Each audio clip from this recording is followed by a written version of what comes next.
Magandang araw sa inyong lahat and welcome once again to another pre-recorded video lecture for the subject NCM 107, Concepts in Pediatrics. My name is Jeffrey Reboron and I will be your instructor for today's video. Today, we are about to embark on a thought-provoking journey that holds immense importance for both our global community and the budding healthcare professionals of tomorrow, which includes you, future nurses. We're gonna be diving on the Sustainable Development Goals and their profound impact on nursing students. In an era that is marked by environmental challenges, social inequalities, and evolving healthcare landscapes, understanding the Sustainable Development Goals, or SDGs, is not just an option, it is a necessity.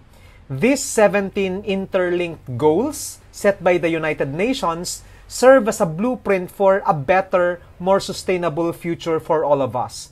But what does this mean for nursing students? That we will learn in this video. As a future healthcare leaders, we nurses will play a pivotal role in achieving these goals, from ensuring access to quality healthcare, to promoting gender equality in the workplace, and advocating for clean water and sanitation. So, if you're a nursing student and you're aspiring to become a leader in the future, then this video is a must-watch. So, again, let's proceed to our discussion about the 17 Sustainable Development Goals. Ano nga ba kasi ang Sustainable Development Goals? What do we mean when we speak of these Sustainable Development Goals? Well, when I was still a student, way back in the year 2000s, we did not have SDGs yet. What we had were Millennium Development Goals, and these were established in the year 2000, and the deadline for these goals is in the year 2015. And after we reached the year 2015, the United Nations changed it and made another blueprint of the vision, that things that they want to see in the global community. So, what do we mean when we say Sustainable Development Goals? So, para ito po yung mga vision ng mga global leaders natin on what they want to see or what they want to achieve for everyone in the year 2030. Okay? So, the Sustainable Development Goals, or what we call SDGs, are also known as your global goals, and they are set of 17 interconnected and ambitious objectives that were established by the United Nations in the year 2015.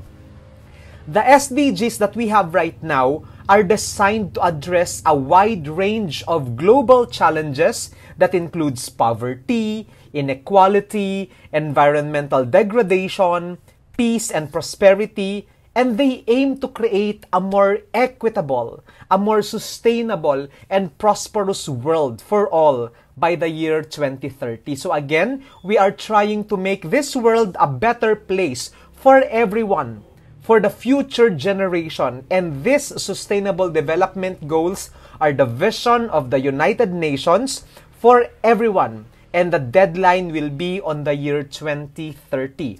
Now, the Sustainable Development Goals, they hold immense importance. They are very important due to their comprehensive and transformative nature, aiming to address pressing global challenges and create a better future for all. Ang ibig sabihin nito, our Sustainable Development Goals are targeting specific problems that are inherent to all countries. And ito po yung dahilan kung bakit maraming taong naghihirap, maraming taong na they are struggling to survive in this world is because of these 17 pressing problems that we have. And the Sustainable Development Goals gives us a framework on what to work for. Ano yung mga dapat nating gawin or i-achieve para lahat po ng mga tao ay mabigyan ng magandang buhay by the year 2030. Now, the SDGs, like I said, are important because they offer a comprehensive framework that address the world's most pressing challenges and create a more just, a more equitable, and a more sustainable world for all. So they guide the collective efforts of our leaders and our community people towards a positive change, and they also encourage global cooperation to achieve these shared goals.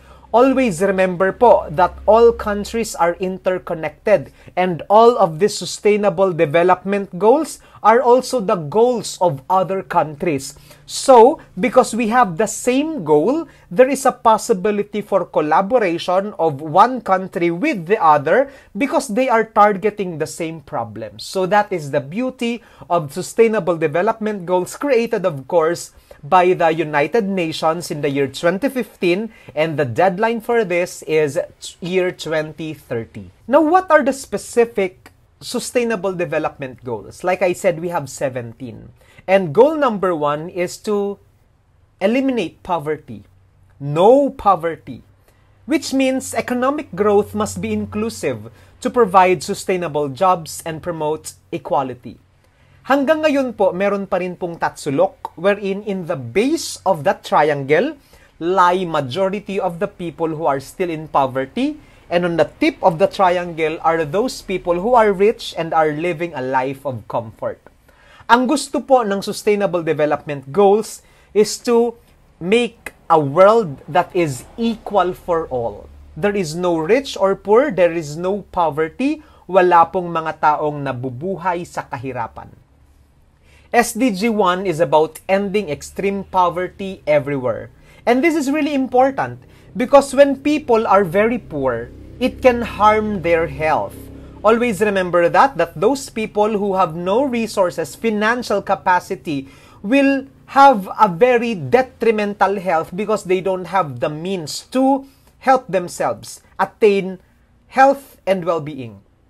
When we work to reduce poverty po kasi, we're also helping improve the people's access to good health care, to clean water, and nutritious foods. And because of that, the people around the world will be healthier when there is no poverty and when they have access to these basic necessities. Now, this benefits not only individuals, but also makes our communities healthier and stronger. By focusing all our efforts on SDG 1, we're making sure that everyone has a chance to live a healthier and better life. Pangalawa po sa mga goals natin in our SDG is zero hunger. Wala na po dapat mga taong nagugutom around the globe. The food and agriculture sector offers key solutions for development and is central for hunger and poverty eradication. It is the goal of the United Nations to make sure that everyone around the globe has something to eat, and these things that they eat are actually clean and healthy. SDG 2 is about achieving zero hunger, and this goal is really significant because it aims to ensure that everyone has enough food to eat. There is food security, especially nutritious foods that keep them healthy. When people don't have enough to eat, they don't have anything to eat, their stomachs are empty, it can affect their growth, their learning, and overall well-being. And because of that, they become sick, they become unhealthy, they become malnourished. By working on the Sustainable Development Goal number 2, which is zero hunger, we are not only fighting hunger. Hindi lang po gutom ang ating pinupuksa, but we are also making sure that people can live their lives to the fullest. It's about providing a foundation for better health and a brighter future for everyone. So you have to remember that when you become nurses in the future, you are not just giving care to those who are sick. We must also work with the people in our community. Meron po kayong public health nursing, and that is to help the communities po to attain no poverty and zero hunger. Kaya dapat as nurses, you must feel empowered that you have a say, you have a voice, and you have a hand in these kinds of goals. Because 4 years from now, you will become registered nurses and you will have the power to contribute to the attainment of the Sustainable Development Goals.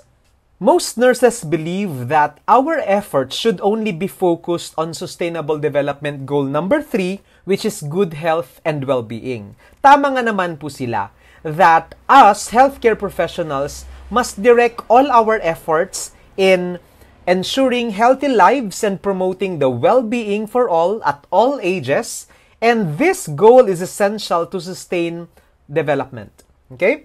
But you also have to remember that as citizens of this country and as individuals who want to make change around the world, we should not only be focusing on Sustainable Development Goal number 3, but we should also have a hand, we should also contribute to all of these Sustainable Development Goals in our own little way. Okay, so let's go have a look at SDG 3, and this is about good health and well-being.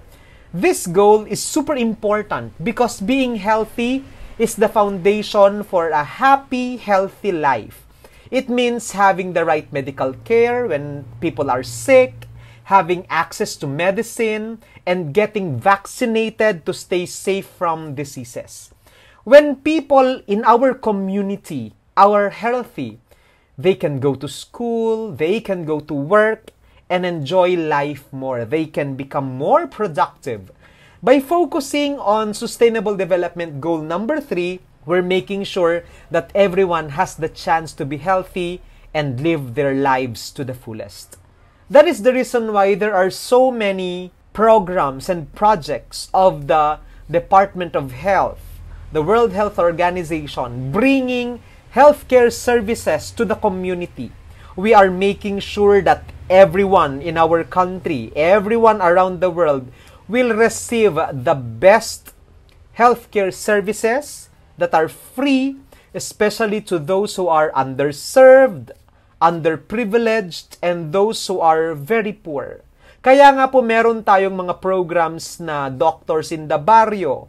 We have programs on free immunization or expanded programs on immunization because we want people to have healthy lives, because we want them to have good health and well-being. But sadly, because of the dwindling number of nurses and healthcare professionals like midwives and doctors staying in our country sometimes falls short of these sustainable development goals. And aside from that, because of problems on funding, budgeting, or corruption, the budget on health is cut down or it is not used judiciously. So anong nangyayari po? Our countrymen, those who should be enjoying free healthcare services, those who should be given the most support when it comes to their health and well-being, they are left with nothing at all. So when you become nurses in the future, you must work not just to help those who are sick in your hospital. You also should try to lobby and talk to your community leaders, to our congressmen, and to those people in power so that they can also create ordinances, they can create laws that can address the problems that we have in our community. Now, ano naman po ang Sustainable Development Goal number 4? This is quality education. Obtaining a quality education is the foundation to improving people's lives and sustainable development. Like I said, knowledge is power. Now, SDG goal number 4 is really important because education helps us learn new things. We get to discover our talents when we are educated, and we are able to build a better future and earn a greener pasture for our family and for ourselves. When people, all of us, have access to good education, we can get better jobs, and we can also make positive changes in our community. By working on SDG 4 for us nurses, by helping improve quality of education, we're giving everyone a chance to learn, to grow, and create a brighter tomorrow for themselves and their families. It's about unlocking the opportunities and making our world smarter and stronger. And not because we're saying quality education is SDG number 4 doesn't mean this should only be the responsibility of teachers. No. We nurses also can contribute to this by taking our roles as health educators as information disseminators to heart. We should always bear in mind that we, nurses, can also become educators. And in the event that we are given an opportunity to educate other people, then we must take that job or responsibility seriously. Now let us also discuss SDG number 5, which is gender equality. Marami po ngayon ang members na ng LGBTQIA++ community, and I know that you have friends and family members who are already part of this community. And so now, more than ever, there is a responsibility for everyone to ensure that all people, regardless of their gender and their sexual preferences, they are treated properly and with equality. Gender equality is not only a fundamental human right, but a necessary foundation for a peaceful, prosperous, and sustainable world. Ang ibig sabihin nito, there are still parts of the country, parts of the globe, wherein women, wherein gays, lesbians, and other sexualities are not treated fairly and with justice. Marami pa rin po ang mga taong tinatrato ng masama, hindi nabibigyan ng access because of their gender, and that we should work for gender equality. Like I said, SDG 5 is all about gender equality. And this is important because it's about treating everyone fairly, no matter if they're a boy or a girl. Now, in the past centuries, I don't know if you know this, but men were typically paid more than women, even if they are working the same jobs. Mas mataas ang sweldo inherently ng mga lalaki kahit papareho lang sila ng trabaho ng babae. And these are disparities that we are trying to eradicate. Because of sex, because of gender, some are treated better than others. I think that's not fair. Now, when we have gender equality, girls and women and even gays can go to school. Because there were times before in the past that women were not allowed to vote, they were not allowed to go to school, they were not allowed to go to work. But because of gender equality, we must work for all women, all girls, and everyone to go to school, to work, and become leaders, just like boys and men. It's about making sure that everyone has the same chances in life. Now, by focusing our efforts on Sustainable Development Goal number 5, we're creating a world where everyone's talents and abilities are valued, and where everyone can also contribute to making our communities stronger and happier. SDG 6 is focused on clean water and sanitation. Ibig sabihin nito, there are still people around the world who have no access to potable and clean and drinkable water. Now, clean, accessible water for all is an essential part of the world that we want to live in. But sadly, there are still people who have no access to clean water. The goal of SDG 6, which is to give clean water and sanitation for all, make clean water and sanitation accessible to all, is important because clean water is essential for staying healthy.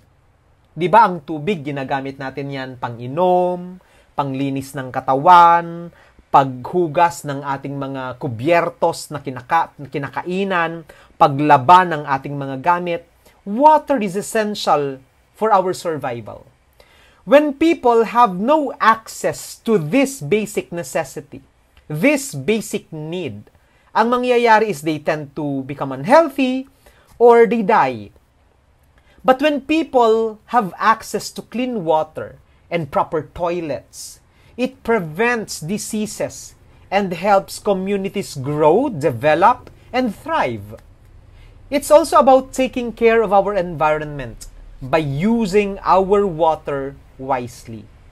Now, by working on SDG number 6, we're ensuring that everyone has safe water to drink and clean facilities are ensured for everyone, which improves health and makes life better for everyone. It's about making people in our planet well because they have access to clean water. Sir, ano naman ang gagawin naming mga nurses dito? What can be our contribution? Now, when you are in your community and you see someone dumping trash on the river, you see factories spilling oil on our water area, okay? Or in our rivers, in our seas, then we should also make position papers. We should also make known to the public, to the general community, that these problems are arising and these problems will need to be addressed. Ibig sabihin po nito, we work with our leaders to ensure that everyone are protecting our sources of water. Okay? So, just because we are working inside hospitals or clinics doesn't mean that we can put ourselves out there. No. We should take a leadership role when it comes to ensuring that our water resources, the cleanliness around us, is maintained. Now, let us also focus our attention on SDG number 7, which is affordable and clean energy. When we speak of energy, this may pertain to petroleum, this may also pertain to electricity and things like that. You have to remember that energy is central to nearly every major challenge and opportunities that we have. Di ba nga po, kung walang kuryente, ang nangyayari is nabuburyong po tayo because we rely so much on electricity and other sources of energy for our entertainment, for our survival, especially now that we are in the 21st century. Now, SDG 7, which is about affordable and clean energy, is important because energy powers our homes, our schools, and almost everything that we use, from commuting, from going to school and accessing the internet, from traveling around the globe, from our lights to our fixtures, all of these things rely on energy. When we have clean and affordable energy, it's better for the environment and for our wallets. But the problem is, as of the moment, the major source of our pollution are cars, mga factories emitting black smoke, and that is the reason why our planet is slowly degrading. Because we are not using clean energy. Aside from that, if you can notice, our electric bills are skyrocketing. Ang mahal-mahal na po ng kuryente. And what we want around the globe is for people to have access to affordable energy that is not only inexpensive but is also clean and will not damage Mother Earth. Now, I'm proud to say that when I was buying my car, I also took to heart goal number 7, which is affordable and clean energy. And you know what I did? When I was choosing my car, I said to myself, I don't want to contribute to the pollution that we have in the Philippines. So I opted for a hybrid car, meaning my car does not only run on gasoline, but it also runs on electricity, renewable energy. Kaya nga po meron tayong mga kotse ngayon na mga hybrid or electric cars like Tesla, is because we want clean energy. We want a source of energy that does not damage our natural resources and environment. If you go to Bangi, Ilocos Norte, they have their wind farms that are able to generate electricity because of the strength of the winds. There are also plants there that use the currents of the waterfalls, perhaps, and other things like that, and that will generate electricity through the currents of the water. May mga iba din na gumagamit ng solar-powered houses. Okay? Their houses are fully energized by solar panels and things like that. Now, we want these kinds of clean energy to be accessible to all. Now, SDG means that we can have electricity also in places that didn't have it before. Our leaders are now making sure that people in far-flung communities, mga nandun po sa mga kasuluk-sulukan ng mga bundok, na wala dating kuryente, we are also giving them the opportunity to have affordable electricity. Okay? Now, by focusing on SDG number 7, we're making sure that everyone can have access to reliable energy that does not harm the planet. It's about lighting up our lives while taking care of the earth. Yun yung goal po ng SDG number 7. SDG number 8 is focused on decent work and economic growth. This means sustainable economic growth will require societies to create conditions that allow people to have quality jobs. Ang gusto po natin around the globe is for people to be employed. We want people to be educated, and we want them to be employed. But as of the moment po kasi, we have so many graduates yearly, but sadly, they are not employed. Or, they are underemployed. They may be graduates of a certain degree, but they end up working in a fast food chain. And I am not saying that this is a bad thing. Pero sayang po yung mga ginugol nilang pera at oras sa pag-aaral to have that degree only to end up in a fast food chain or a grocery. What I'm trying to say is, the world right now has limited job opportunities for everyone. Kung tayo ngang mga college graduates nahihirapan na pong maghanap ng trabaho, what more to those people who have not finished any sort of formal education? This means na yung mga taong lugmok na sa kahirapan at hindi nakakapag-aral are the same people who will end up in poverty because of limited work opportunities.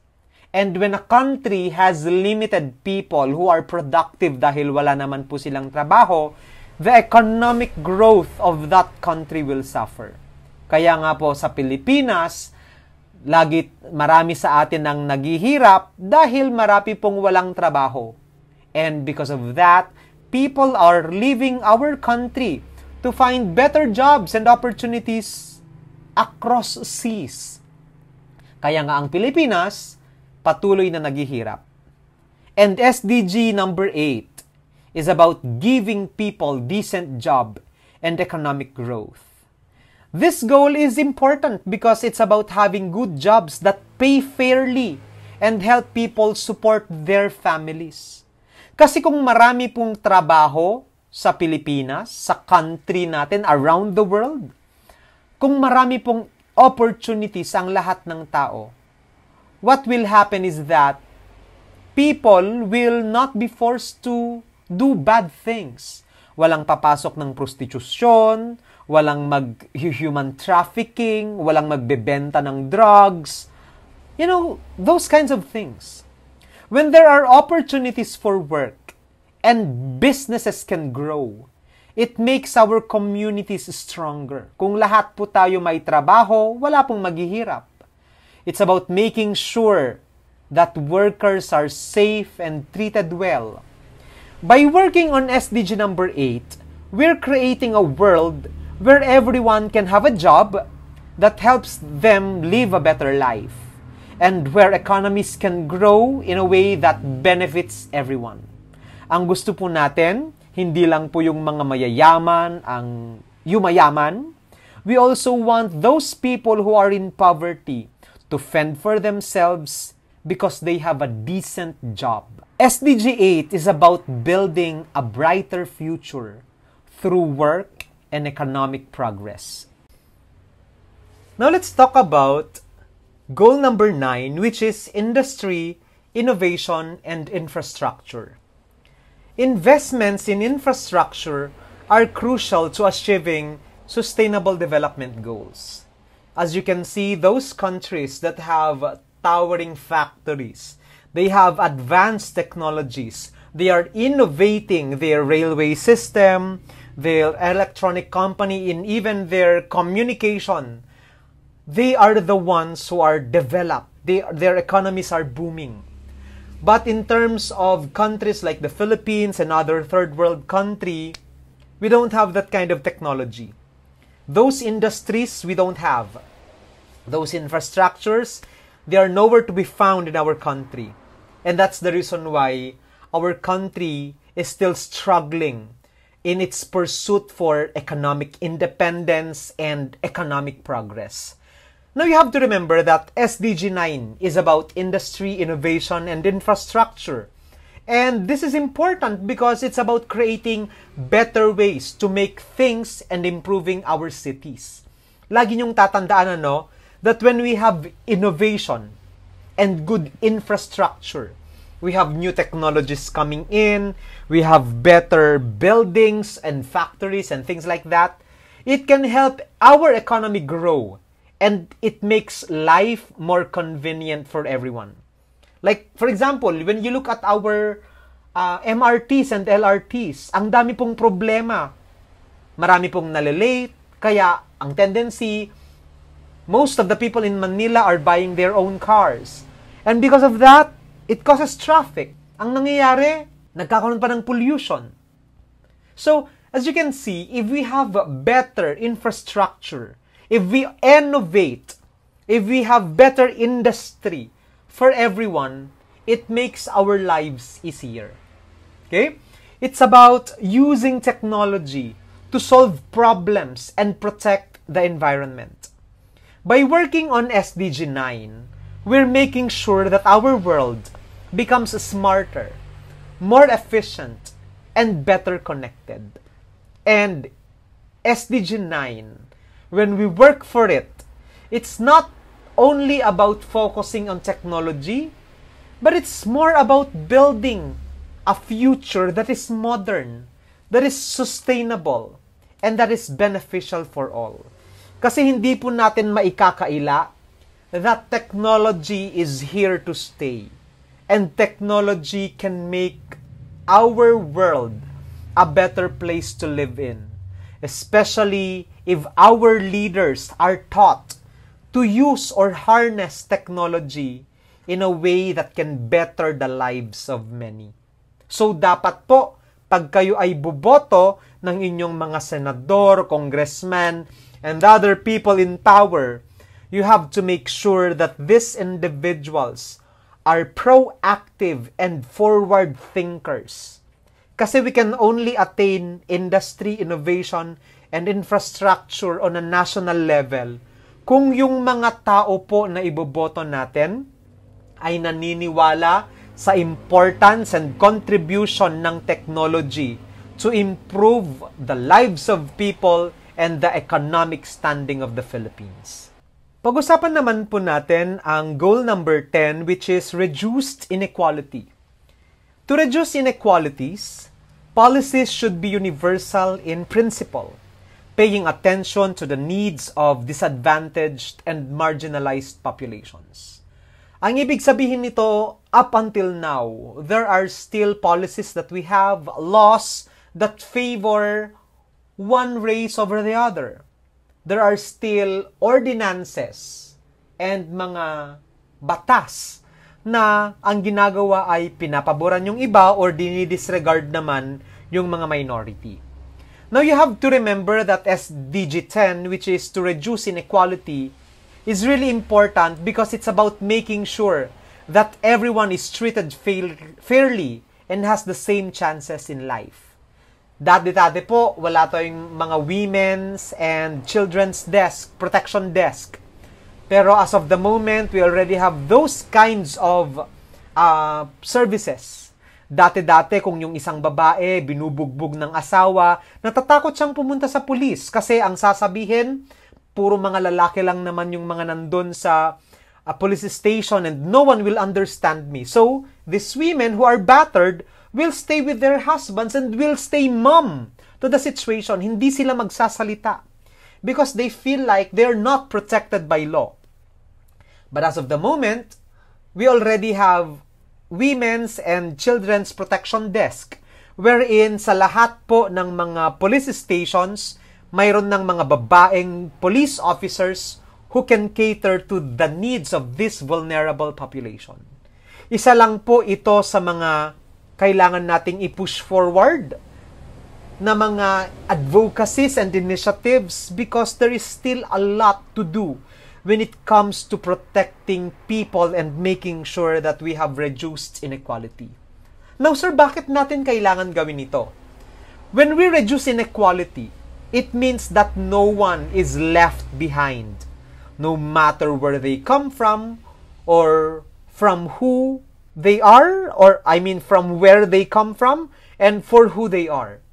It's about creating a world where everyone has access to opportunities and resources. Now, by focusing on the Sustainable Development number 10, which is to reduce inequality, we are working towards a more just and balanced society where everyone can thrive and contribute. Tignan niyo yung mga magsasaka ngayon. Dati-dati, when you are not a landowner, ang nangyayari is that the people who are working in your farms tend to become abused. Dahil nga po walang equal opportunity for them, because of inequality, yung mga taong mahihirap, inaabuso ng mga mayayaman. And right now, we are slowly working towards equity and equality. Gusto natin pong bumaliktad yung tatsulok at hindi po dapat yung mga mayayaman lang ang nag-e-enjoy ng finer things in life, protection from law, and things like that. Hindi po. We want people to have access to those that are accessed only by the rich. Now, like I said, by focusing on SDG 10, we're working towards a more just and balanced society where everyone can thrive, can grow, and contribute. We want to build a world where everyone's potential is recognized and valued. Regardless po kung ikaw ay mayaman or mahirap, dapat ay na-enjoy mo ang equality. Regardless of your creed, of your gender, of your race, of your religion, dapat po ay we enjoy equality. And what do we want to do? We want to partner with local agencies and other countries. We want to look at the best practices of other countries in terms of protecting those who are vulnerable and making sure that everyone are treated equal in their laws. Kaya nga po importante ang mga global and international partnerships natin so that we can replicate the best practices from other countries. Dito po sa Pilipinas, kung ikaw ay may cancer at ikaw ay mayaman, siguradong mabubuhay ka. Pero pag ikaw ay nagka-cancer, papanuorin ka ng pamilya mong mamamatay in your deathbed. But in Canada, where my brothers are living right now, if you have cancer, you will pay zero, but you will still get the same treatment. Pag ikaw ay maraming anak dito sa Pilipinas, sagot mo lahat, naggatas, diaper, and other things like that. So kung ikaw ay mahirap, yung anak mo lalaking dugyot. Pero pag ikaw ay mayaman, yung anak mo lalaking healthy. Inequality. But in Canada, children below 18 years old are subsidized. If I'm not mistaken, my sister-in-law is receiving $600 Canadian per month to subsidize yung mga kailangan niya like gamot, kailangan ng anak niya like gamot, gatas, diaper, and other things like that. So, as you can see, it's gonna be a very beautiful world where people can enjoy these things equally. Kay mayaman, kay mahirap, all of us get to experience life the same way. Now, let's talk about SDG number 11, which is Sustainable Cities and Communities. There needs to be a future in which cities provide opportunities for all with access to basic services, energy, housing, transportation, and more. Ang ibig sabihin nito, we want our communities to give us the basic necessities and services that everyone need for their survival, for their growth, development, and for all of us to thrive. Gusto po natin na yung communities natin are smart as much as possible, and that all of the things that we need, we can find in our community.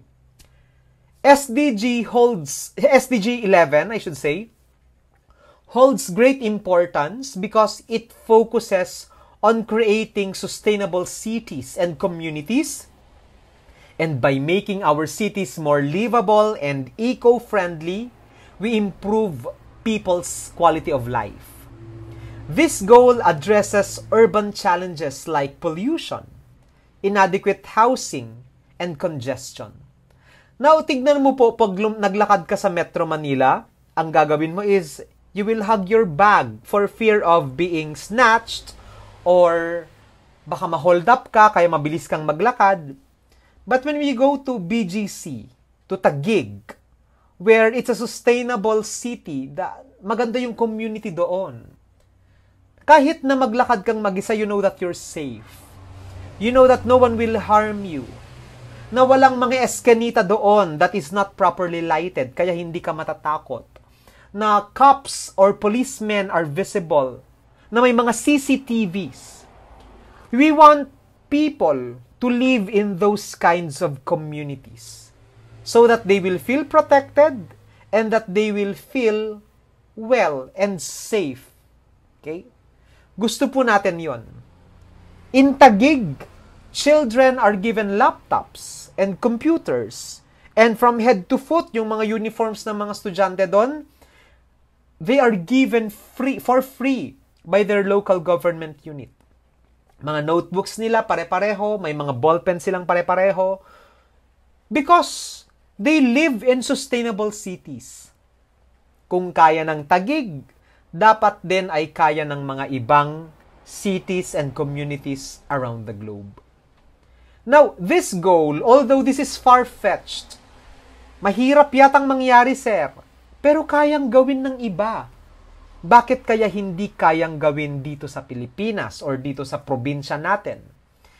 That's the reason why we have to have this goal number 11, which is to make our cities and communities more sustainable. Because this goal that we have, SDG 11, will address urban challenges. Marami yan. Pollution, inadequate housing, congestion. Dapat mga tao may matitirahan. Kesa hodang mayaman or mahirap, dapat hindi sila squatters. Yan yung ibig sabihin ng sustainable cities. When cities are well-planned and inclusive, they become hubs or havens of innovation, culture, and economic growth while minimizing their impact on the environment. Pero dito sa atin, hindi eh. Sadly, maraming mga homeless, binabaha tayo, mga roads natin pangit, mga transportation natin hindi ganun kaganda or efficient, no? So sadly, that's the reality. Okay? Pero sana our local leaders and national officials will plan our cities and communities, our societies, make it more inclusive so that we can have the best haven for our health, well-being, and even our growth and development. So dapat po, no, we work to make sure that there is efficient public transportation systems. May mga pedestrian-friendly streets tayo. May mga green spaces or mga plazas tayo or parks that we can all enjoy. Dapat meron tayong strict waste management and quality of air and water, affordable housing. That is what we mean by sustainable cities and communities. Masarap pakinggan. And that should be the goal of all our national leaders. Kaya nga po, importante ang Sustainable Development Goal because this gives our local and national leaders a blueprint of their projects and programs. Now we go to goal number 12, which is responsible consumption and production. Now the problem that we have right now, especially in the advent of online shopping, mayroon tayong mga fast fashion, mayroon tayong mga ang daming mga dupe or counterparts ng mga products na nabibili natin. Dati-dati yung mga shirts na binibili natin for 700 pesos in outlets, nabibili natin ng mga 110 pesos, 80 pesos. Bakit? Because of industrialization. Dahil po may mga factories na gawa ng mga damit at dahil maraming kompetisyon ang nangyayari, marami din pong mga products na lumalabas at a cheaper or more affordable price. But the problem is, many are producing things that are fad. Mga uso lang. Ang nangyayari po, kung hindi na uso, hindi na naibebenta, they end up in landfills. Yung mga tapon na itatapon po ito sa basura pag hindi na ibenta, pag hindi na gumagana, because of fast fashion, because mas mura na nga yung mga nabibili ngayon, mas gusto na nating bumili ng bago, itapon na yung luma, and therefore, mas marami tayong mga wastage. Ibig sabihin, as of the moment, we are not responsible consumers. And yung mga business owners, they are not responsible producers. Meaning, SDG 12 is of significant importance because it centers on responsible consumption and production. By using our resources more efficiently and by generating less waste, will lessen our impact on our environment. This goal, which is SDG number 12, addresses issues like overconsumption, pollution, and unsustainable practices. When we adopt sustainable habits po kasi, we preserve resources for future generations. We reduce pollution, and we move closer to a balanced and a thriving planet. But I tell you this, kung mahilig po kayo sa online shopping, you are also contributing to the downfall of this planet that we live in. Why? Kasi nga po, pag nagpapa-Shopee po kayo, nagti-TikTok shop kayo, naglalazada kayo, yung mga parcels nyo, binabalot sa mga bubble wraps, nilalagay sa plastic, and then ibabalot pa ng clear tape. And pagka-open nyo, these plastics will end up in the trash. And kung imagine nyo, no, sa dami ng mga nag-order, kung gaano kadami ng plastics ngayon ang nandito sa ating bansa, which may end up in landfills or which may end up in our oceans. So nakakatakot po if we are not responsible producers and consumers. Kaya nga po may mga movements ngayon wherein yung mga supermarkets are not already giving you plastic bags, pinagbabawal na sa mga ibang munisipyo o probinsya yung paggamit ng mga single-use plastics because you want to become responsible consumers. May mga iba din na mga nag-i-incentivize ng mga nagdadala ng kanilang eco bags, nagdadala ng mga kanilang garapon, and things like that. Pero sadly, there are still people who use styrofoams, gumagamit ng mga plastic cups or umiinom sa mga plastic bottles. Ang sad ng reality po that there are people who don't give a damn about our planet. Ako, I tell you this. I seldom buy bottled water or I seldom buy bottled soda. Nagdadala po ako ng sarili kong water bottle at nagbabaon po ako ng sarili kong pagkain, and I prepare my own food para hindi na po ako gumamit ng styrofoam, mga plastic spoon and fork, because I bring them. And that is my contribution to SDG number 12. And I tell my students na mag-pack lunch kayo, magbaon kayo ng sarili nyong kutsara, tinidor, wag na kayong bumili ng mga bottled water. Not because nagpapauso lang ako, but because my goal is to inform people that we all have a hand, we all have contributions to attaining sustainable development number 12, which is responsible consumption and production. Now let's also have a look at SDG number 13, which is climate action. Now, as you know very well, climate change is a global challenge that affects everyone everywhere. Tignan nyo po, no? Dati, yung pag-umuulan, sakto lang yung ambon, sakto lang yung bagyo, but right now we're experiencing super typhoons.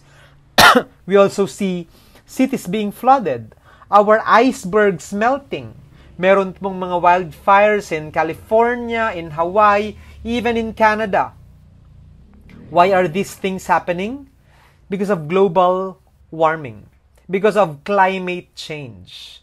And that is particularly because of our irresponsible use of our resources.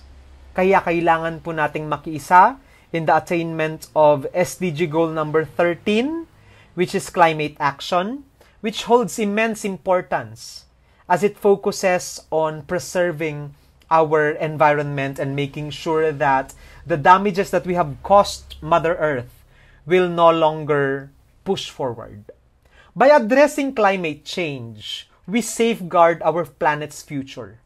And this goal tackles rising temperatures, extreme weather events, and their wide-ranging effects, not just on our planet, but to the people living in it.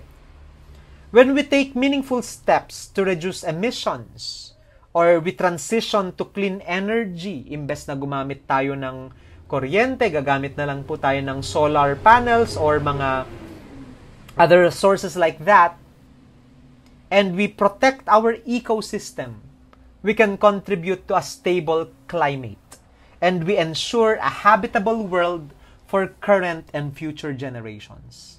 Kaya nga po, dapat ini-involve natin yung sarili natin sa mga coastal cleanups, mga tree planting activity, or yung mga other activities that can help inform people about the need to take action when it comes to climate change.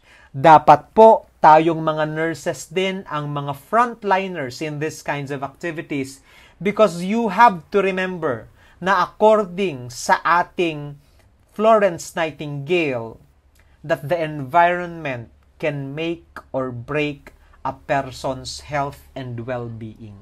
Kaya po dapat ay tumutulong din tayo na i-achieve ang SDG number 13, which is climate action. Now, what about SDG 14, life below water? Careful management of this essential global resource is a key feature of a sustainable future.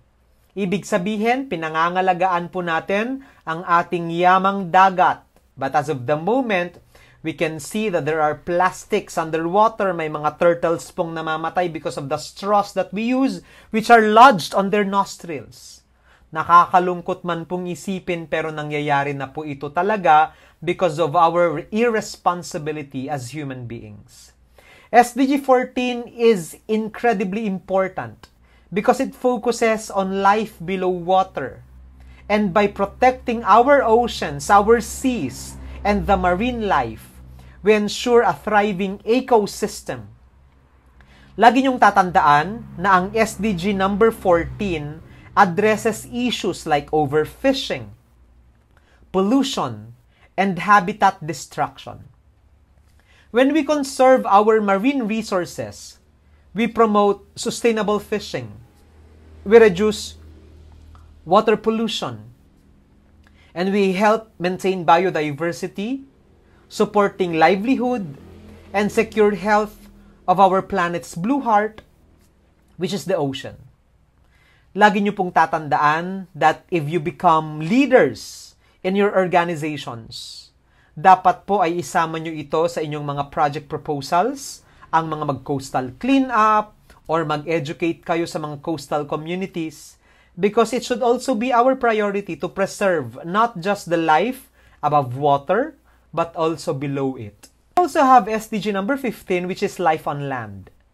Sustainably managing forests, combating desertification, and halting and reversing land degradation, and halting biodiversity loss is part of our responsibility in SDG 15, which is life on land. Ibig sabihin po nito, dapat ay ginagawa nating mas fertile ang ating mga lupain so that we can grow our food sources. We can grow our animals para po maging mas thriving yung ating mga community. But because of the damages that we have caused or created in our lands, maraming basura, maraming mga oil spills, maraming mga bundok na pinapatag natin, nagko-quarrying po tayo. We use chemicals to destroy weeds instead of plucking them. Ibig sabihin, nasisira po natin unti-unti yung ating mga lupa. The quality of land is degrading. And there will come a time na yung mga lupa po natin, mahihirapan na po itong mag-spawn ng new life. Mahirap na pong magtanim, therefore mahihirapan na po tayong maghanap ng ating sources of food. Now, SDG 15 is highly important as it centers on life on land. And by safeguarding our ecosystems and biodiversity on our lands, we ensure a healthy environment for all living creatures, including human beings like us. This goal, SDG number 15, addresses issues like deforestation. Hindi na po tayo dapat nagkakat ng trees. Dapat po ay we work to ensure na yung mga illegal miners po natin, yung mga nagkakat ng ating mga puno, okay? They should be stopped. We also try to prevent habitat loss and species extinction. Protektahan po natin yung mga animals natin that are slowly being extinct. When we protect and restore our forests, we promote sustainable land use, we halt biodiversity loss, and we contribute to a balanced ecosystem. We get clean air because of that. We get more fertile soil because of that. And a sustainable future for both nature and people are created when we put all our efforts in goal number 15, which is life on land. We also have goal number 16, which is peace and justice and strong institutions. We want access to justice for all and building effective and accountable institutions at all levels. Ang gusto po natin is that people are treated fairly in the eyes of the law. SDG number 16 is of great importance because it focuses on peace and justice and strong institutions.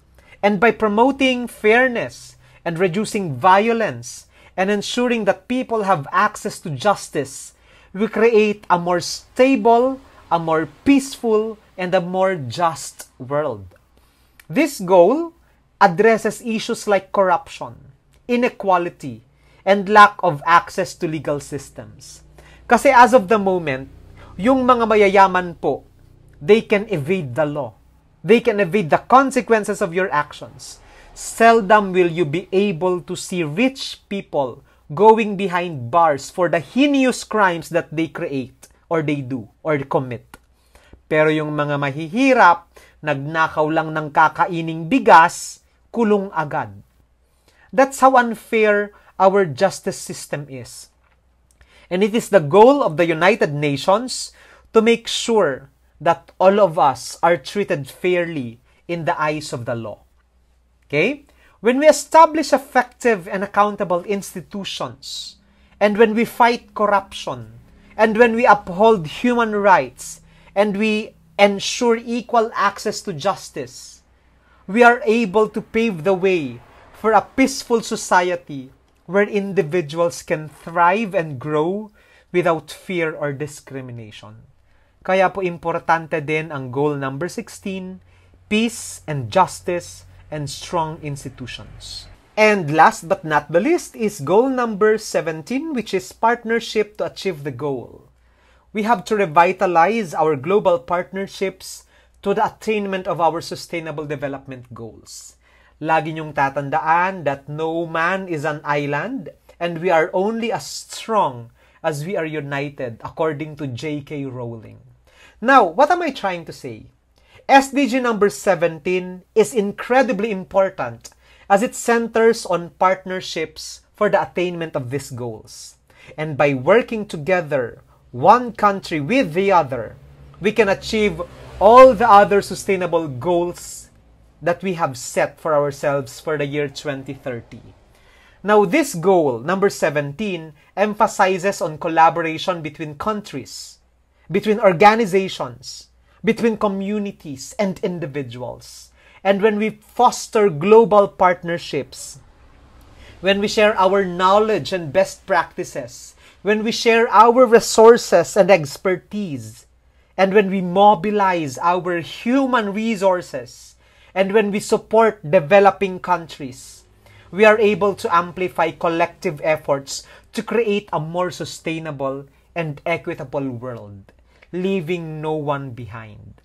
Ang gusto po ng United Nations ay magtulungan yung mga countries natin, magtulungan tayo with each other, from one neighbor to the other, one community to the other. Dapat po we pass the flame of hope because we are only as strong when we are united. Lagi niyong tatandaan po that happiness when shared is doubled, but burden when shared is halved. Ibig pong sabihin niyan, mas madali pong ma-attain ng United Nations, ng lahat ng bansa, ang kanilang sustainable development goals pag sila ay nagtutulungan. At dapat ganun din po tayo sa kapwa-tao natin. And for our attendance activity, this is what we are going to do. I will be creating a submission bin, and what I want you to do in that submission bin is I want you to pick one sustainable development goal, and you have to suggest a strategy on how you yourself can help in the attainment of the sustainable development goal that you have chosen. Okay? Like for example, ang gusto ko is life below water. So I will, as in my capacity as an individual, I will be creating projects for coastal cleanups, at tutulong din po ako in the education of the people around the shoreline of Santo Domingo, Ilocos Sur. So, kunwari, yun yung gusto kong mangyari. So, I have already picked a sustainable development goal and I have already committed myself into the attainment of that goal. So, yun po yung attendance activity natin for this week. Alright? And that concludes our pre-recorded video lecture for the subject NCM 107 or Concepts in Pediatrics, kung saan napag-aralan po natin ang ating Sustainable Development Goals. Nawa ay marami po kayong natutunan sa akin. Muli, ako po si Teacher Jeff Lay na nagsasabing, paalam, enjoy the rest of the day, and I hope that you become successful healthcare professionals someday. Bye-bye!